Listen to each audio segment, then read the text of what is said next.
Bismillahirrahmanirrahim. Assalamualaikum warahmatullahi wabarakatuh. Selamat siang anak-anak ibu yang ada di rumah. Salam sejahtera buat kita semua.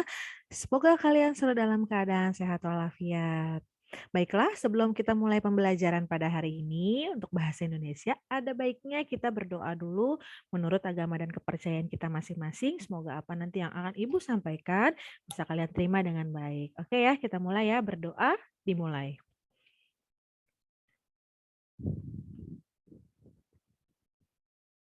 Berdoa selesai. Baiklah, sekarang kita masuk di pertemuan materi tentang teks berita ya. Ini pertemuan kita yang kedua atau PPT kita yang kedua. Kalau kemarin kita sudah masuk PPT yang pertama itu tentang unsur-unsur berita, kali ini kita akan masuk tentang struktur teks berita. Nah, Ibu mau mengingatkan kembali nih sama anak-anak Ibu yang ada di rumah. Tugas kemarin kan masih banyak yang belum mengerjakan. Jadi Ibu berharap kalian bisa segera mengerjakan langsung kirim ke Google Classroom guru kalian masing-masing. Oke ya, tanpa menunggu waktu lama Ibu akan share materi kita hari ini. Kebenaran Ibu lagi eh, matching banget tuh sama PPT Bu Anita warna ungu-ungu ya. Oke, kita lihat kompetensi dasarnya masih sama-sama yang pertama, cuman hanya indikatornya saja dan apa yang ingin kita capai pada hari ini. Masih menelaah struktur kebahasaan teks berita yang didengar dan dibaca. Kalau indikator kompetensi dasarnya adalah nanti kita menjelaskan struktur teks berita. Nah, tujuannya apa? Tujuannya supaya kalian yang di rumah sebagai peserta didik mampu memahami struktur teks berita baik itu dari kepala berita, tubuh berita, ataupun ekor berita. Nah, kita lihat dulu nih, apaan sih yang namanya struktur teks berita? Nah, struktur teks berita itu tadi ada 3 ya, ada kepala berita, ada peristiwa, ada sumber berita atau bentuk kesimpulan ya. Nah, kalau kepala berita itu biasanya berisi uraian tentang unsur utama berita, yang di mana kepala berita meliputi jawaban atas pertanyaan 5W plus 1H, yang kemarin kita pelajarin tuh, adik Simba. Apa, di mana, siapa, kapan, mengapa, dan bagaimana. Nah, keenam unsur berita ini diformulasikan dalam rumusan 5W plus 1H tadi tuh.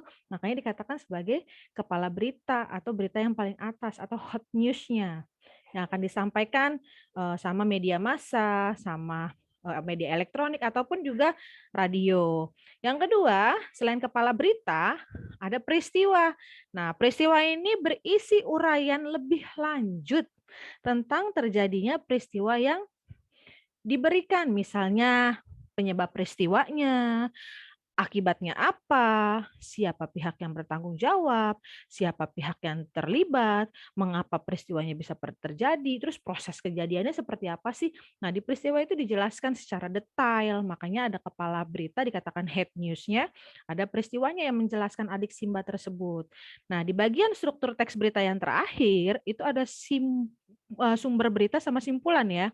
Nah, sumber berita itu biasanya berita itu informasi kita dapatkan dari mana? Contoh misalnya, kalau di sini Bu Anita kasih contoh di yogyakartakompas.com. Contohnya ada korban kasus kupon wisata palsu di Gunung Kidul, Yogyakarta, terus bertambah. Atau misalnya kalian dapat sumber beritanya dari Liputan 6 SCTV, atau misalnya dari Seputar Indonesia, atau misalnya dari YouTube nih, habis nonton YouTube dapat informasi tentang COVID. Nah, alamat YouTube-nya kalian tempel di situ sebagai sumber berita. Dan selanjutnya selain sumber berita ada berupa kesimpulan. Biasanya kesimpulan itu di bagian akhir. Berarti isi dari ringkasan kepala berita sama bentuk peristiwa. Kita lihat ya. Next contoh nih. Ada contoh di sini tentang berita kebakaran. Ada kepala beritanya.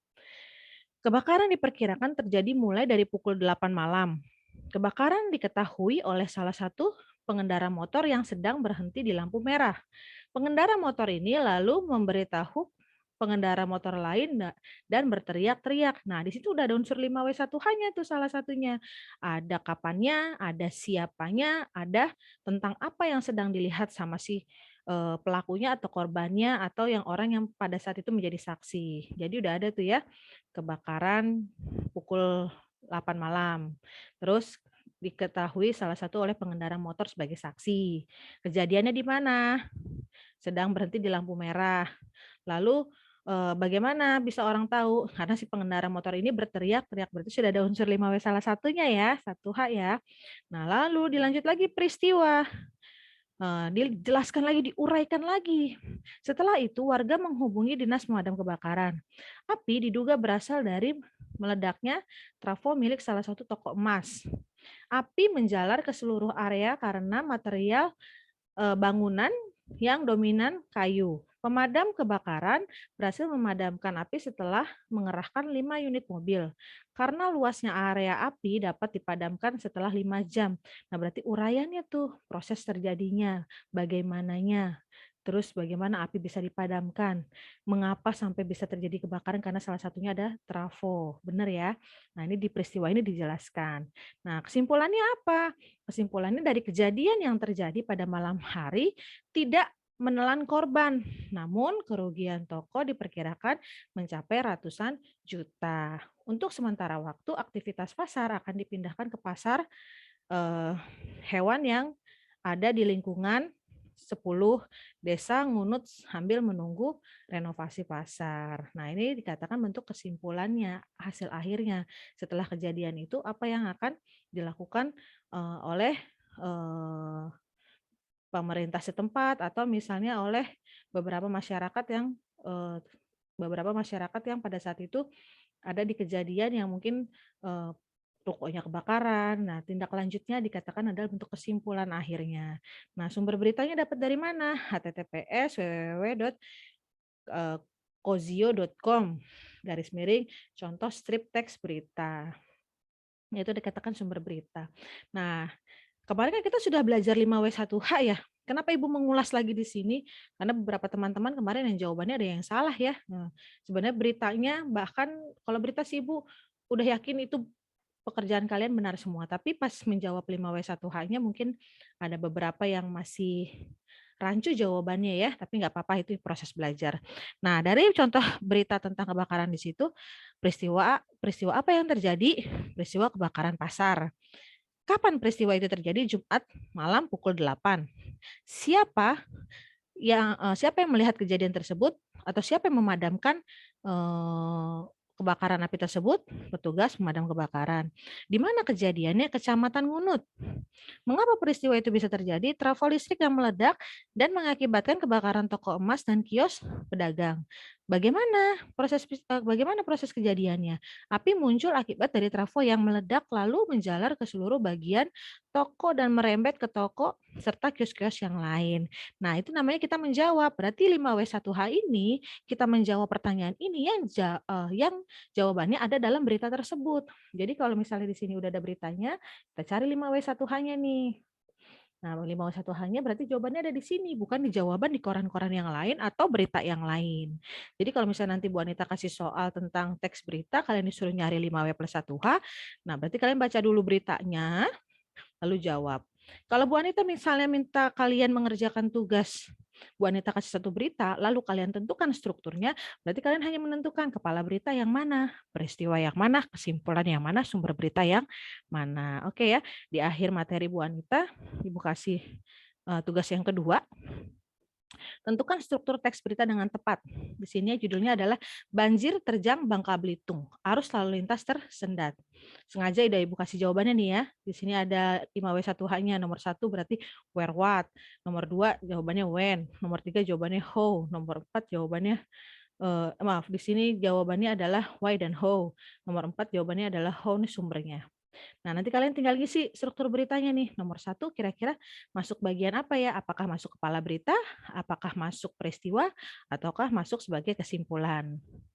Nah, terus nomor 2 juga sama. Kira-kira menurut kalian ini masuknya apa? Apakah masuk kepala berita? Jadi kalau misal kepala berita, kalian tulis di sini kepala berita. Kalau nomor 2 di sini masuk sebagai peristiwa, tulis masuk sebagai peristiwa. Kalau ternyata nomor 3 masih masuk sebagai peristiwa, kalian tulis juga peristiwa ya. Terus kalau nomor 4 ternyata kesimpulan dan sumber, nah kalian tinggal tulis ya. Karena kan sudah ada dicontoh di slide sebelumnya ya. Oke, terima kasih buat anak-anak Ibu yang ada di rumah. Sedikit penjelasan Ibu.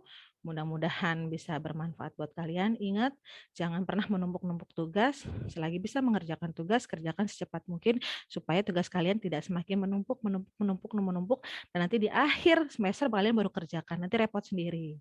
Oke ya, jadi belajarlah tanggung jawab atas tugas-tugas yang diberikan oleh Bapak dan Ibu guru. Terima kasih.